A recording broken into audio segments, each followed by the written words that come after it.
ইয়াজিদকে রাদিয়াল্লাহু বলা যাবে কি? জি, যাবে। ইয়াজিদকে আমি যেটা মনে করেছি, আপনি যেটা মনে করেছেন সেটা নয়। ইয়াজিদ হোসাইনকে হত্যা করেননি। আমার নবীজি বলেছেন 6 জনের উপরে আল্লাহর লানত, সিত্তাতুন লাআনতুহুম ওয়া লাআনাহুমুল্লাহ ওয়া কুল্লু নবিয়্যিন।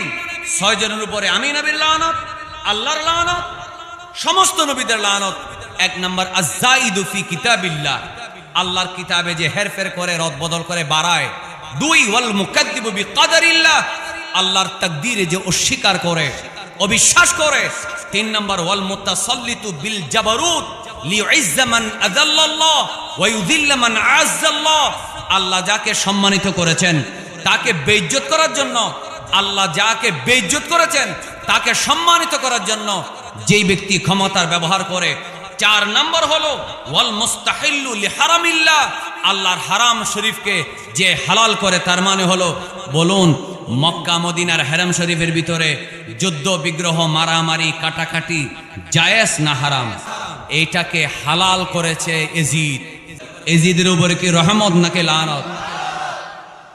তাহলে কয়টা গেল আপনারা গণেন। ওয়াল মুস্তাহিল্লু মিন ইতরাতি 4টা গেল। 5 নাম্বার ওয়াল মুস্তাহিল্লু মিন ইতরাতি মা হারামাল্লাহ, আমার নবীজি বলেছেন আমার ইতরাত, আমার পরিবার, আমার আওলাদ, যাদেরকে আল্লাহ সম্মানিত করেছেন, যাদেরকে আল্লাহ ইজ্জত দিয়েছেন, যাদের রক্তকে আল্লাহ হারাম করেছেন, তার মানে যাদের রক্ত প্রবাহিত করা যাবে না।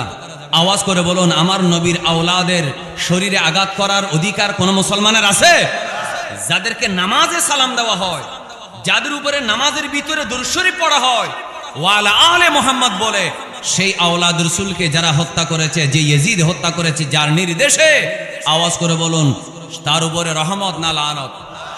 এবার 6 নম্বর হলো ওয়াত্তারিকু লিসুন্নতি, আমার সুন্নতের তরফকারী, সেও ছিল ইয়াজিদ। অর্থাৎ এই 6টা দোষ সব ইয়াজিদের মধ্যে ছিল।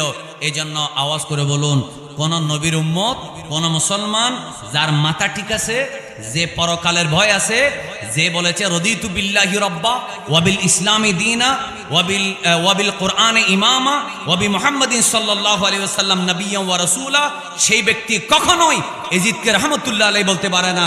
এনিয়ে বিনিয়ে, ঘুরিয়ে পেঁচিয়ে, কৌশলে, বিভিন্নভাবে ইয়াজিদকে বাঁচানোর চেষ্টা করতে পারে না কেউ।